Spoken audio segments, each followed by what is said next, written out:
This is a Gullah doll. This is African Gullah doll. They just came in. And they're all over the place. They are all... They have taken over the place, as They a matter have of taken fact. over my gallery. Yeah. Now, this is an African-American Gullah doll, and it was made by many African queens. I call every woman an African queen, especially a Gullah woman. They are lovely, they are enchanting, and we are so happy to have them. And each one is uniquely different. Each one has a different message. Like the one that I'm holding right now, she has a container of moss. And the moss, of course, it carries all kinds of medicinal purposes, which the African knew about.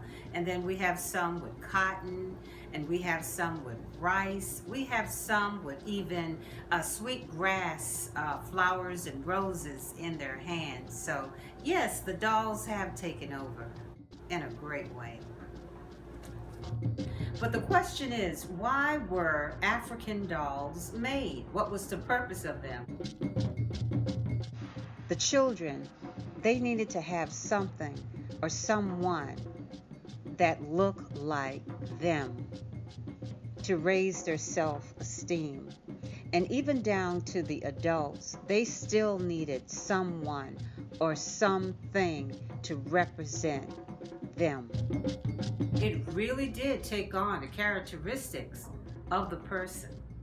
That's right. It had the mother, it had the father, it had, if it was a son or a daughter, it had their personality.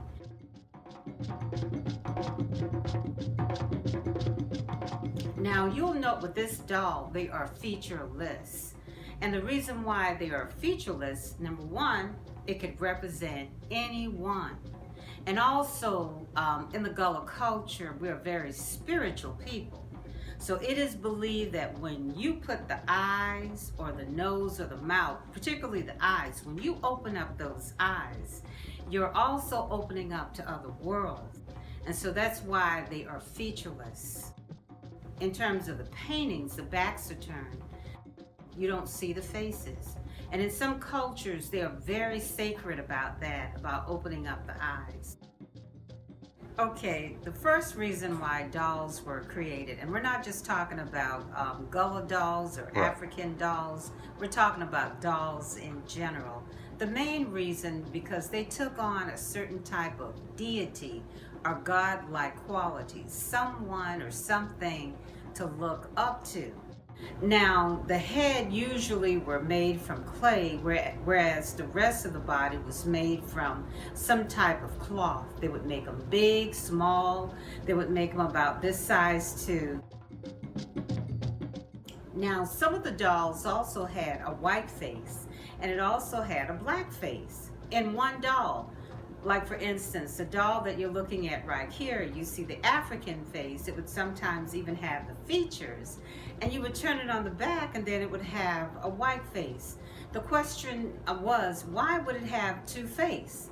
Well, the reason why we believe that it would have two faces, let's say if a black kid was playing with a doll that had two faces, and if someone were to walk in the room during the time of slavery, let's say that the little black girl would immediately turn it back to the black face, so that whoever was coming through the door, they would know that she was playing with the black doll instead of the white doll.